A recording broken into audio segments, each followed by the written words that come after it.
promotion. Média de promotion. Média de promotion. Dans une conférence organisée par le projet L'avenir de l'Afrique entre nos mains, à l'endroit des jeunes élèves du lycée municipal Kinama, ce samedi le 30 septembre 2023, l'expert en leadership et développement personnel, Achel Nionizigie, montre la part de la jeunesse dans le développement de l'Afrique en général et le Burundi en particulier. Bon, disons que la jeunesse, elle est en cours de préparation pour les responsabilités dans l'avenir. Elle peut néanmoins contribuer, notamment en faisant preuve de responsabilité. Quand chacun prend sa vie entre ses mains, nous avons moins de personnes dépendantes et cela permet de ne pas utiliser beaucoup de ressources pour prendre soin de ces gens. Quand on a moins de dépendants, on a plus de moyens pour investir dans des projets d'avenir.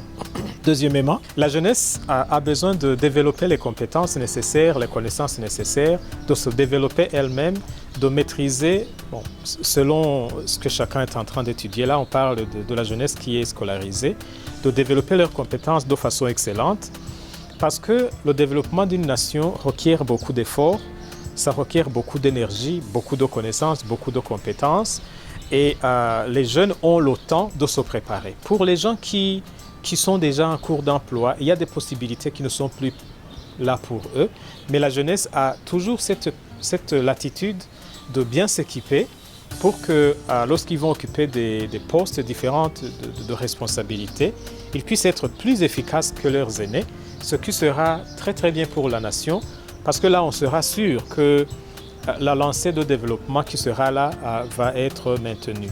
Et enfin, je recommande aux jeunes d'être des gens de valeur, d'avoir des valeurs fondamentales qui font de bons citoyens. À part la responsabilité dont j'ai déjà parlé, c'est l'honnêteté. Il faut qu'ils soient des gens honnêtes, des gens qui disent la vérité. C'est l'intégrité, des gens qui accomplissent leurs promesses, des gens qui lient la parole à l'acte, des gens qui ne sont pas dupes, qui ne pratiquent pas la duplicité ou l'hypocrisie et les mensonges. Et enfin, il faut que ce soit des gens qui sont excellents, qui aiment le travail, qui travaillent dur et qui font de bonnes choses. Enfin, c'est la compassion, les gens qui pensent au bien-être des autres. Donc, si ces valeurs-là sont développées, en plus des compétences pratiques, la jeunesse sera beaucoup plus efficace, je dirais même que leurs aînés, parce que, voyez-vous, la jeunesse d'aujourd'hui étudie dans un contexte plus paisible que le contexte de leurs aînés qui faisaient les études pendant la guerre. Les choses étaient beaucoup plus difficiles à l'époque. Même aujourd'hui, ils sont même connectés, ils ont les réseaux sociaux, ils peuvent apprendre même au-delà de ce qu'ils apprennent en classe. Mais malheureusement, certains se servent de ces réseaux sociaux juste pour la distraction ou même pour la destruction des valeurs morales. C'est ce qui fait vraiment mal. Donc, il faut qu'ils se développent, qu'ils se bâtissent eux-mêmes et qu'ils deviennent plus compétents que leurs aînés. Comme ça, ils feront mieux lorsque leur tour viendra pour prendre le destin de la nation entre leurs mains. Selon lui, la fuite des cerveaux, c'est une mauvaise information. Il recommande aux jeunes qui partent à l'étranger pour étudier ou travailler de revenir et contribuer pour améliorer la vie dans leur pays. La fuite des cerveaux, c'est toujours une très mauvaise information pour une nation parce que chaque nation a besoin de sa matière grise. Nous avons besoin de nos citoyens pour pouvoir bâtir la nation.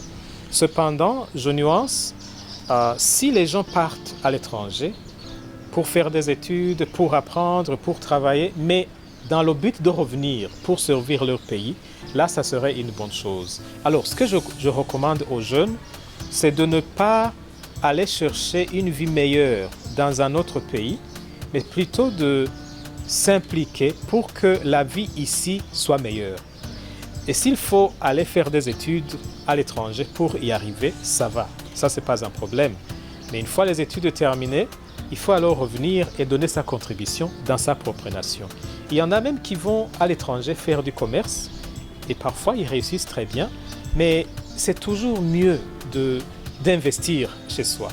soit en revenant au pays ou en lançant des projets dans le pays.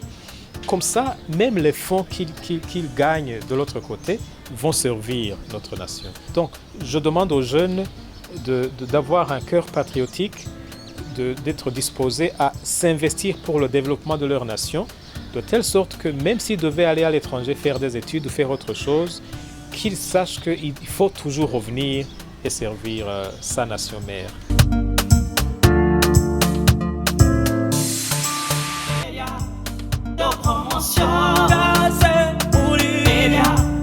De promotion.